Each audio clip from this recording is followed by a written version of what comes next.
کیا آپ کو اندازہ ہے کہ سمندری بندرگاہ سے سینکڑوں کلومیٹر دور بیٹھ کر ایک چھوٹی سی جگہ دنیا بھر کی منڈیوں کو کیسے حرکت میں لا سکتی ہے؟ ایسا کون سا ڈرائی پورٹ ہے جو دور دراز علاقوں کے تاجروں کو براہ راست عالمی خریداروں سے جوڑتا ہے؟ وہ کون سی سہولتیں ہیں جو خراب ہونے والی اشیاء کو بغیر وقت ضائع کیے برآمد کے قابل بناتی ہیں؟ کیا آپ جانتے ہیں کہ کنٹینر میں سامان پیک ہونے سے بہت پہلے چوری اور نقصان کا خطرہ کیوں بڑھ جاتا تھا؟ اور صرف ایک dry port, Sialkot dry port, ایسا کیا کر گیا کہ اسے نہ صرف پاکستان بلکہ پورے ایشیا کا پہلا ڈرائی پورٹ کہا جانے لگا؟ آج ہم بات کریں گے ڈرائی پورٹس کی، جو کہ ان لینڈ پورٹس ہیں، یعنی اندرون ملک موجود وہ ٹرمینلز جو ڈائریکٹلی پورٹ سے ریل یا روڈ نیٹ ورکس کے ذریعے جڑے ہوئے ہیں۔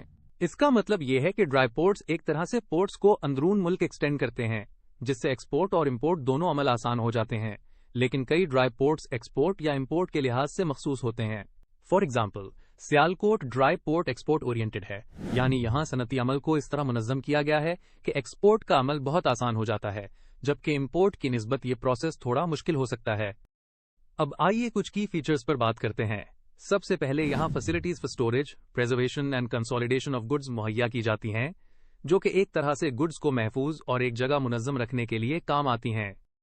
Loading area with lifts and کرینز ایک مزید اہم فیچر ہے، جو کہ بڑے سامان کو آسانی سے موو کرنے کے لیے ہیلپ کرتا ہے، بالکل ایسے ہی جیسے آپ بہت ہیوی سامان اٹھاتے ہیں اور کسی فرینڈ کی مدد لیتے ہیں۔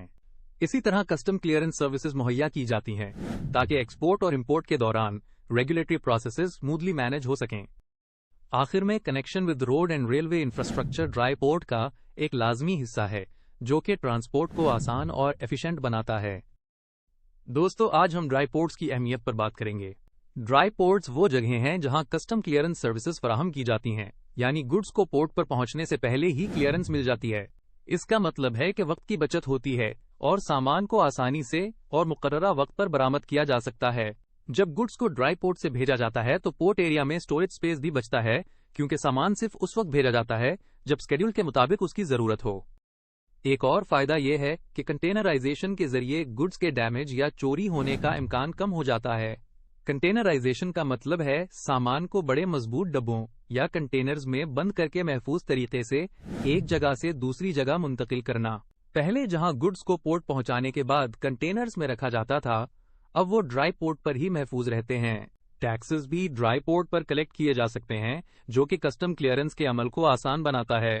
مزید یہ کہ سی پورٹ پر اسٹوریج سپیس کم درکار ہوتا ہے، جس کی وجہ سے پورٹ میں ایکسٹینشن کے لیے زمین دستیاب ہو جاتی ہے۔ ڈرائی پورٹس میں ریفریجریشن فیسلٹیز کی بھی سہولت موجود ہوتی ہے، جس سے پیریشبل آئٹمز یعنی جلدی خراب ہونے والی آئٹمز کو محفوظ رکھا جا سکتا ہے اور انہیں فوراً پورٹ پر ڈیلیور کرنے کی ضرورت نہیں رہتی۔ مور اوور، ٹرانسپورٹ چارجز کم ہو جاتے ہیں، کیونکہ گڈز کو بلک میں ٹرانسپورٹ کیا جاتا ہے، جو امپورٹ ایکسپورٹ پر اوور آل کاسٹ کو گھٹاتا ہے۔ ایک اور دلچسپ بات یہ ہے کہ ان لینڈ کے پروڈیوسرز کے لیے یہ ایک بڑا موقع ہے، کیونکہ وہ اپنی پروڈکٹس کو ایزیلی ایکسپورٹ کر سکتے ہیں۔ اس سے انہیں زیادہ قیمت ملتی ہے، جس سے وہ موٹیویٹ ہوتے ہیں کہ وہ زیادہ اور بیٹر کوالٹی پروڈکٹس بنائیں تاکہ انٹرنیشنل مارکیٹ میں اپنے لیے نئے کسٹمرز حاصل کر سکیں۔ آخر میں ڈرائی پورٹس کے اسپیسیفک ایگزامپلز اور ان کے بینیفٹس پر گفتگو کرتے ہیں۔ پاکستان میں پاکستان ریلویز مختلف ڈرائی پورٹس آپریٹ کر رہی ہے، جیسے کہ Lahore dry port established in 1973، Karachi dry port established in 1974، Quetta dry port established in 1984، Peshawar dry port established in 1986, Multan dry port established in 1988 اور Rawalpindi dry port established in 1990۔ اس کے علاوہ پرائیویٹلی مینجڈ ڈرائی پورٹس بھی موجود ہیں، جن میں شامل ہے Sialkot dry port established in 1986، جو کہ پاکستان کا سب سے مصروف ڈرائی پورٹ مانا جاتا ہے اور ایشیا کا پہلا پرائیویٹ ڈرائی پورٹ بھی ہے۔ اسی طرح فیصل آباد ڈرائی پورٹ established in 1994، پاک چائنا ڈرائی پورٹ اور NLC ڈرائی پورٹ ٹھوکر نیاز بیگ لاہور اور کوئٹہ بھی قابل ذکر ہیں۔ ڈرائی پورٹس نہ صرف سی پورٹ سٹوریج ریکوائرمنٹس کو کم کرتے ہیں، بلکہ بلک ٹرانسپورٹیشن کی بدولت اوور آل ٹرانسپورٹ کاسٹس بھی گھٹ جاتی ہیں۔ یہ بینیفٹس ان لینڈ پروڈیوسرز کے لیے ایک اہم انسینٹو ثابت ہوتے ہیں، کیونکہ وہ ڈائریکٹلی ایکسپورٹ کر سکتے ہیں اور پوٹینشلی ہائر پرائسز حاصل کرنے کا موقع بھی پا سکتے ہیں۔ اب ہم اس موضوع کی سمری دیکھتے ہیں کہ ہم نے آج کیا سیکھا۔ آج کی ویڈیو میں ہم نے ڈرائی پورٹ یعنی اندرونی ٹرمینل کے بارے میں بات کی۔